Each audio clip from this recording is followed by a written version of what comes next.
G20 शिखर बैठक सफलतापूर्वक खत्म हो गई है, जहां विश्व के तमाम देशों के नेताओं ने काफी मुद्दों पर चर्चा कर समझौता किया, जिसमें पर्यावरण से लेकर शिक्षा और युद्ध से लेकर टेक्नोलॉजी सभी मुद्दों पर चर्चा हुई। लेकिन इस बैठक में एक ऐसे भी मुद्दे पर बातचीत हुई और समझौता हुआ जिससे चालबाज चीन को बड़ा झटका लगा है। चीन ने एशिया से अफ्रीका और यूरोप तक अपने बेल्ट एंड रोड इनिशिएटिव यानी BRI योजना के जरिए जो कब्जे का खाका खींचा था, उसे इस बार G20 की बैठक में जोरदार झटका लगा है।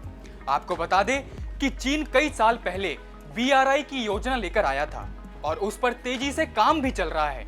वैसे आपने सुना होगा कि चीन POK से CPEC यानी चाइना पाकिस्तान इकोनॉमिक कॉरिडोर का निर्माण कर रहा है, जो कि चीन की इसी BRI का एक नमूना है, जिसको लेकर भारत और चीन में हमेशा से ही संघर्ष की स्थिति बनी रहती है। लेकिन अब G20 देशों के सम्मेलन में जो भू राजनीतिक हालात बने हैं, उससे चीन की BRI योजना खराब होती दिख रही है। चलिए इस वीडियो के जरिए आपको बताते हैं कि भारत के इस मेगा प्लान के बारे में।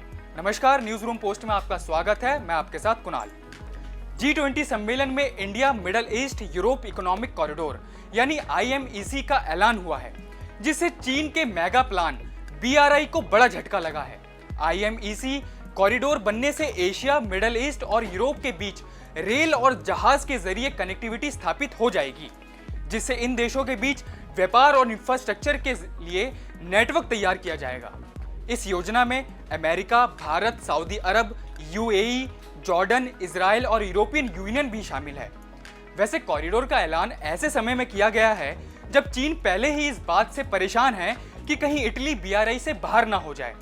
खैर, घोषणा के दौरान प्रधानमंत्री नरेंद्र मोदी, यूरोपियन कमीशन के प्रेसिडेंट उर्सुला वोन डेर लियन और बाकी नेता भी मौजूद थे।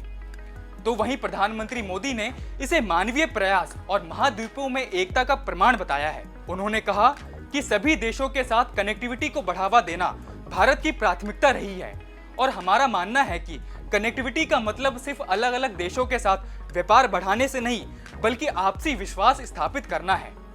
चलिए अब आपको यह भी बता देते हैं कि इस कॉरिडोर से फायदा क्या होगा। इस कॉरिडोर के जरिए एशियाई देशों को आकर्षित करने की कोशिश की जाएगी, जिसे मैन्युफैक्चरिंग, फूड सिक्योरिटी और सप्लाई चेन को बढ़ावा मिलेगा। ये कॉरिडोर कई मायनों में खास इसलिए भी है क्योंकि इसके जरिए व्यापार बढ़ाने, ऊर्जा उत्पादों जैसे हाइड्रोजन भेजने और डिजिटल कनेक्टिविटी को बढ़ावा देने में भी काफी मदद मिलेगी।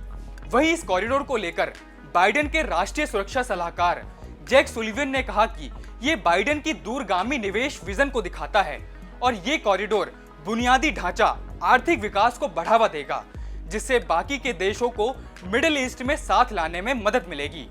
तो जाहिर है, इस India middle east Europe economic corridor के बनने से जरूर चीन के पेट में मरोड़े उठेंगी, क्योंकि इससे चीन का BRI यानी बेल्ट एंड रोड इनिशिएटिव काफी प्रभावित होने वाला है। तो इस वीडियो में फिलहाल इतना ही, और जानकारियों के लिए देखते रहिए न्यूज रूम पोस्ट।